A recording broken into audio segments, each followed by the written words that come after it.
Sur la question de la rémunération des joueurs, est-ce qu'il y a une avancée significative? Est-ce qu'avec cette proposition d'inversement de parties, salaire d'un côté et redevance de l'autre, est-ce qu'on oublie définitivement la polémique sur la taxe à 75%?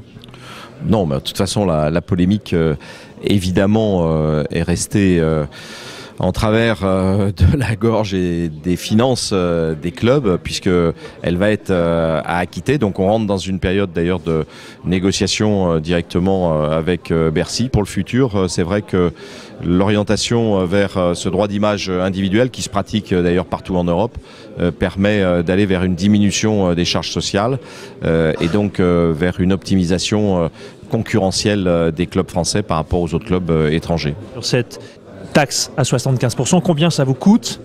Combien ça va vous coûter cette année et qu'est-ce que vous réclamez à Bercy comme allègement? Donc ça représente pour l'Olympique Lyonnais 6,5 millions de taxes qui seraient à acquitter dans le courant de l'exercice 2014.